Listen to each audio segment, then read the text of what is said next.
Hi guys, Motorola ने last year Moto Edge 50 fusion launch करा था और सच में भाई ये फोन बहुत पॉपुलर था। मतलब जो मैंने इस फोन पे वीडियो बनाई थी उस पे बहुत सारे व्यूज है। और जब भी ब्रांड को ऐसा पॉपुलर फोन लॉन्च कर देता है ना, फिर जब इसका एक नेक्स्ट वेरिएंट आता है या फिर जो अपग्रेड आता है, जैसे कि अब मोटोरोला ने एज 60 फ्यूजन लॉन्च कर दिया है, तो ब्रांड पे ना प्रेशर बहुत हाई होता है कि भाई क्या तो इक्वली गुड फोन होना चाहिए या फिर बेटर होना चाहिए। आज एग्जैक्टली में हम यही पता करेंगे कि एज 60 फ्यूजन एग्जैक्टली में कैसा फोन है। तो पहले बॉक्स ओपन कर लेते हैं। तो बॉक्स ओपन करते ही ना यहाँ पर एक अलग से कवर है और इसमें डॉक्यूमेंटेशन है और ये रहा सिम इजेक्टर। अब एक बार चार्जर चेक करते हैं कितने वोल्ट का है। तो ये जो है 68 वोल्ट का चार्जर दिया है और type C to C cable मिलती है। और रेफरेंस के लिए मैं यहाँ पर एज 50 फ्यूजन को मैं रख रहा हूँ और अब पेपर हटाते हैं। तो ये है नया एज 60 फ्यूजन जिसमें कर्व डिस्प्ले मिलती है और पहले की तरह इस बार भी वीगन लेदर मिलता है। बहुत ही लाइट वेट लग रहा है फोन। और गाइस मैं पूरा टेस्ट कर चुका हूँ एज 60 फ्यूजन को और इस वीडियो में मैं जो हूँ थोड़ा बहुत कंपेयर करते चलूंगा एज 50 फ्यूजन से कि क्या क्या डिफरेंसेस है, जिससे आपको एकदम क्लियर तरीके से पता लग जाए कि ये फोन एग्जैक्टली में है कैसा। तो स्टार्ट करने से पहले मेरा नाम है संचित, चैनल का नाम है टेक बार। मैं आप लोग का टेक खरीदने एक्सपीरियंस बेटर करना चाहता हूं तो सब्सक्राइब बटन पे क्लिक कर लो, साथ में बेल आइकन जरूर प्रेस कर लेना। अच्छा, डिजाइन की स्टोरी बहुत सिंपल सी है। एज 50 फ्यूजन जो है खुद में एक बहुत अच्छी डिजाइन लैंग्वेज लेकर आता था, काफी प्रैक्टिकल फोन था ये। सेम बात एज 60 फ्यूजन के बारे में बोली जाएगी। ट्राइड एंड टेस्टेड डिजाइन है ये। कर्व डिस्प्ले की वजह से एक मॉडर्न लुक है इसके अंदर और बहुत ही स्लिम फोन में से एक है ये। और पहले की तरह इस बार भी वीगन लेदर यूज करा है ना, तो इस वजह से ग्रिप मिल जाती है फोन में। बट लास्ट ईयर वाले एज 50 फ्यूजन के मुकाबले इस एज 60 फ्यूजन का कैमरा मॉड्यूल चेंज करा है। मतलब इस बार देखने में लग सकता है कि फोन में 4 कैमरा है, बट एक्चुअली में सिर्फ 2 ही है। बाकी एक जगह फ्लैश है और एक एम्बिएंट सेंसर है। और ये जो एम्बिएंट सेंसर है ये सच में यूजफुल है, जो कि आपको आगे चल के समझ में आएगा। और क्योंकि ये मोटोरोला का फोन है तो ऑब्वियसली हमेशा की तरह जो है बहुत ही डिफरेंट कलर्स देखने को मिले इस फोन में। जैसे कि मेरे पास जो है पैंटोन अमेजोन नाइट कलर आया है, जो कि टील कलर भी बोला जा सकता है। खैर और भी कलर्स है, एक जो है थोड़ा पिंक की साइड है और एक कलर जो है थोड़ा डार्क ग्रे की तरफ है। नो डाउट जो मोटोरोला कलर्स के साथ डिफरेंट अप्रोच रखता है ना, ये अच्छी लगती है। और तारीफ की बात पता क्या है, एक बहुत अच्छा अपग्रेड दिया है यहाँ पर मोटोरोला ने एज 50 फ्यूजन के मुकाबले। वो ड्यूरेबिलिटी के अंदर है। मतलब जो एज 50 फ्यूजन था ना वो IP68 रेटिंग के साथ आता था, बट इस बार मोटोरोला ने एज 60 फ्यूजन में IP68 और 69 रेटिंग दी है। इनफैक्ट मिलिट्री ग्रेड सर्टिफिकेशन भी ऐड करी है इस बार, तो ड्यूरेबिलिटी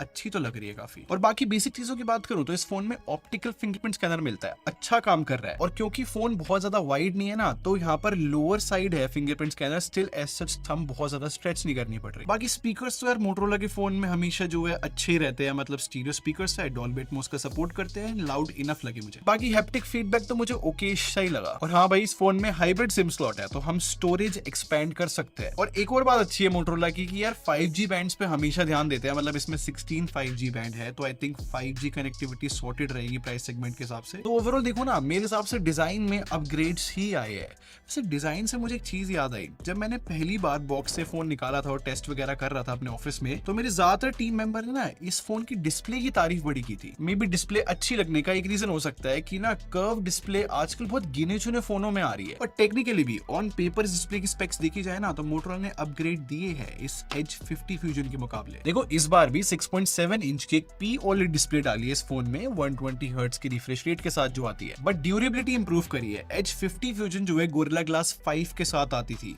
जो एज 60 फ्यूजन है ये गोरिल्ला ग्लास 7i के साथ आ रहा है, जो कि बेटर डिस्प्ले प्रोटेक्शन बोली जाएगी। और ऑन पेपर ब्राइटनेस भी इंप्रूव करी है। पहले जो है 1600 निट्स आती थी, बट इस बार 4500 निट्स की पीक ब्राइटनेस दी है। और ये फोन की जो पीक ब्राइटनेस होती है ये HDR कंटेंट जब देखते हैं तब हिट होती है। अब यहाँ पर ट्विस्ट पता है क्या है, जो ये लास्ट ईयर वाला एज 50 फ्यूजन था ना, इसमें HDR का सपोर्ट नहीं मिलता था, लेकिन इस एज 60 फ्यूजन में HDR का सपोर्ट दे दिया है इस बार। ऊपर से पीक ब्राइटनेस भी इंप्रूव हुई है। तो मैं जब साइड बाय साइड टेस्ट कर रहा था ना, तो सबसे बड़ा डिफरेंस तो मेरे को कलर्स में देखने को मिला है। और यहाँ पर क्लियरली पता लग रहा है कि एज 60 फ्यूजन के कलर्स जो है बेटर लग रहे हैं, ज्यादा नेचुरल है, ऊपर से कॉन्ट्रास्ट भी बूस्ट हुआ है। अब कलर्स नेचुरल होने का रीजन शायद ही हो सकता है कि पैंटोन वैलिडेटेड डिस्प्ले है, बट मैं हमेशा आप लोग को बताता हूँ रियल ब्राइटनेस जो है ना आउटडोर डायरेक्ट सनलाइट में फोन यूज करने में ज्यादा पता लगती है। और वहां पर फोन की पीक ब्राइटनेस काम नहीं आती आती, एक होती है HBM हाई ब्राइटनेस मोड, वो काम आता है। और जो HBM के नंबर्स है वो भी इंप्रूव हुए हैं, मतलब H50 फ्यूजन जो है 1200 निट्स के साथ आता था, बट ये जो लेटेस्ट H60 फ्यूजन है 1400 निट्स लेकर आ रहा है। और अब डिस्प्ले को अगर हम बिल्कुल डायरेक्ट सनलाइट में देखें दोनों फोन की, तो यहाँ पर इंप्रूवमेंट विजिबल तो है, ज्यादा ब्राइट लग रहा है H60 फ्यूजन। और आजकल बहुत सारे ब्रांड एक नया फीचर दे रहे हैं ना कि अगर डिस्प्ले पे थोड़ी बहुत वाटर ड्रॉप्स हो, स्टिल हम डिस्प्ले को यूज कर सकते हैं, वो इस फोन में मिलता है। और मैं नेटफ्लिक्स पे चेक किया है, अभी इस फोन में HDR का सपोर्ट नहीं है। तो ओवरऑल देखा जाए ना प्राइस सेगमेंट के हिसाब से आई थिंक ये काफी अच्छी डिस्प्ले बोली जाएगी। अब बैटरी की बात करूं तो देखो लास्ट ईयर H50 फ्यूजन के अंदर हमें 5000 mAh की बैटरी मिलती थी। अच्छी बात है कि यहाँ पर अपग्रेड्स करे हैं,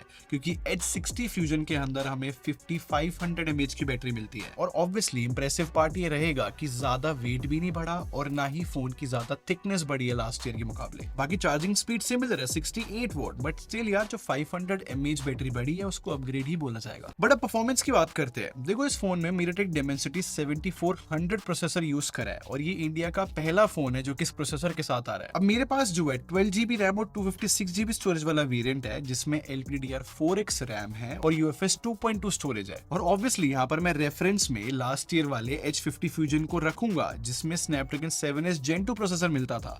और अब आप बेंचमार्क स्कोर्स देखो, अब Antutu के हिसाब से देखा जाए तो 1 लाख ज्यादा स्कोर आया है H60 फ्यूजन का। और Geekbench की बात करूं तो वहां पर जो है थोड़ी बहुत इंप्रूवमेंट्स फिर से देखने को मिली है। तो इन बेंचमार्क से एक बेसिक आइडिया तो लग गया होगा आपको कि एक अपग्रेडेड प्रोसेसर है H60 फ्यूजन के अंदर। और जैसे कि मैंने बताया था, ये पहला फोन है जो कि MediaTek Dimensity 7400 प्रोसेसर के साथ आ रहा है। अब होता क्या है, जब भी नया प्रोसेसर कोई भी ब्रांड यूज करता है ना, तो उसके लिए गेम्स जो है बहुत धीरे धीरे ऑप्टिमाइज होते हैं। जैसे कि BGMI की बात करूं तो जो H60 फ्यूजन है ना, HDR अल्ट्रा और स्मूथ एक्सट्रीम सेटिंग्स की लेकर आ रहा है, जबकि लास्ट ईयर वाला H50 फ्यूजन जो है अल्ट्रा HDR अल्ट्रा और HDR एक्सट्रीम सेटिंग्स लेकर आ रहा है। तो इसका मतलब अभी BGMI को ऑप्टिमाइज होने में थोड़ा टाइम है, क्योंकि अगर मैं कॉल ऑफ ड्यूटी की बात करूं तो वहां पर बेटर सेटिंग्स जो है H60 फ्यूजन की है। और इस गेम में जहां पर 90 FPS की सेटिंग मिल रही है जो कि H50 फ्यूजन में नहीं मिलती। और टेस्टिंग के लिए H60 फ्यूजन के अंदर मैंने 30 मिनट्स के लिए COD खेला 90 FPS पे, और स्क्रीनशॉट देखो 88 से 89 FPS एवरेज दे रहा है H60 फ्यूजन। ये चीज अच्छी है। तो इन सब चीजों को देख के हम बोल सकते हैं कि H60 फ्यूजन में लास्ट ईयर के मुकाबले परफॉर्मेंस में अपग्रेड आए हैं। और हाँ, सॉफ्टवेयर की बात करूं तो Hello UI इस फोन के अंदर Android 15 पे बेस्ड है और Motorola कहना है कि 3+4 इयर्स की अपडेट पॉलिसी इस फोन को देंगे। बट इंटरेस्टिंग बात पता क्या है, Motorola ने कुछ स्पेशल फीचर्स डाले हैं AI वाले इस फोन के अंदर। इस बार Motorola ने पता क्या करा है,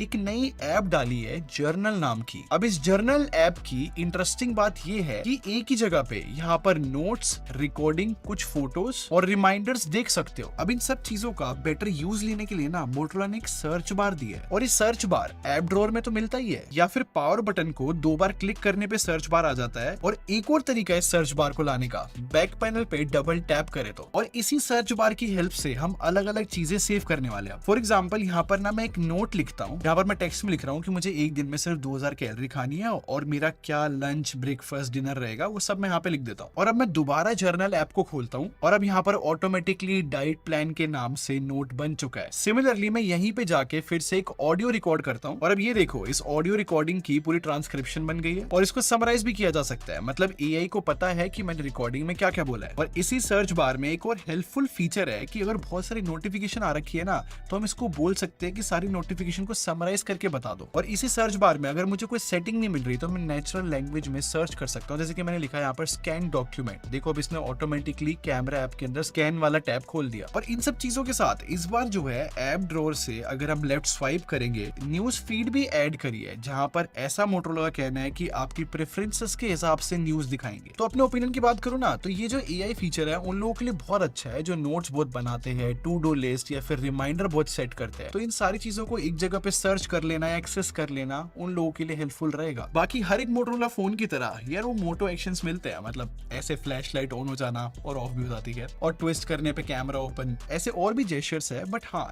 इकोसिस्टम वाले फीचर भी है। मतलब इस फोन में स्मार्ट कनेक्ट मिलता है, और स्मार्ट कनेक्ट मैंने मल्टीपल टाइम्स इस चैनल पे डिस्कस करा हुआ है कि कैसे फोन मिररिंग में हेल्प करता है, फिर फाइल ट्रांसफर में हेल्प करता है। तो ओवरऑल सॉफ्टवेयर जो है नो डाउट अच्छा ही बोला जाएगा, क्योंकि सिक्योरिटी के लिए थिंग शील्ड भी है। खैर अब कैमरे की बात कर लेते हैं। देखो लास्ट ईयर वाला ही सेटअप यूज करा है 50+13 मेगापिक्सल का। और ऑब्वियसली ये टेस्ट करने के लिए कि एज 60 फ्यूजन के अंदर अपग्रेड आया भी है कि नहीं कैमरे के अंदर, तो मैंने एज 50 फ्यूजन के साथ इसको कंपेयर किया। आप कुछ फोटोज देखो, एक चीज तो यहाँ पर क्लियर है कि HDR में बहुत बड़ी इंप्रूवमेंट देखने को मिली है। मेरे हिसाब से इस बार एज 60 फ्यूजन में ना HDR ज्यादा स्ट्रॉन्ग तरीके से काम कर पा रहा है और कंसिस्टेंट भी है। और जो मैंने बताया था ना एम्बिएंट सेंसर ऐड करा है, उसका बेनिफिट फोटोज में दिखता है। मतलब अगर मैं H50 फ्यूजन से कंपेयर करूँ ना, H60 फ्यूजन का जो व्हाइट बैलेंस है ना वो ज्यादा एक्यूरेट आता है और इस वजह से ओवरऑल फोटो का कलर जो है बेटर हुआ है। तो इन सब चीजों की वजह से ओवरऑल फोटो की प्रोसेसिंग लास्ट ईयर के मुकाबले इंप्रूव हुई है। और हाँ, जो कलर्स है वो आज भी सैचुरेटेड है। और एक इंटरेस्टिंग चीज मेरे नोटिस में आई, मतलब लास्ट ईयर के मुकाबले फ्लेयरिंग मुझे लो लाइट में काफी कम देखने को मिल रही है और सरप्राइजिंगली फोकस हंटिंग को भी सॉल्व करा है इस बार H60 फ्यूजन के साथ। तो काफी इंटरेस्टिंग था मेरे लिए देखना कि सेम सेटअप होने के बाद भी इमेज प्रोसेसिंग की हेल्प से काफी इंप्रूवमेंट्स आई है। बाकी फ्रंट कैमरे की बात करूं तो 32 मेगापिक्सल का and I think field of view थोड़ा बेटर हुआ है, मतलब ग्रुप सेल्फीज के लिए ज्यादा वाइड लग रहा है अब। और वीडियो की बात करूं तो मैं फिर से H50 फ्यूजन के साथ कंपेयर करके दिखाना चाहूंगा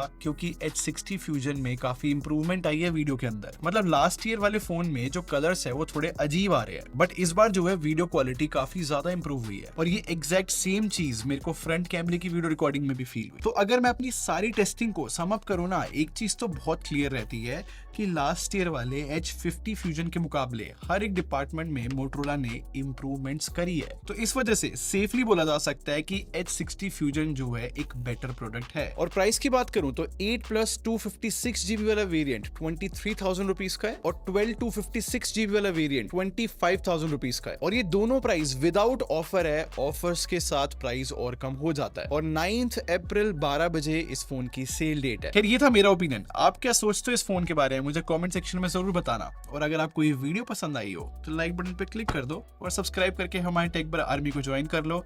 हम लोग क्वालिटी बिलीव रखते हैं। अगले मिलते हैं। Thanks for watching. Bye bye guys.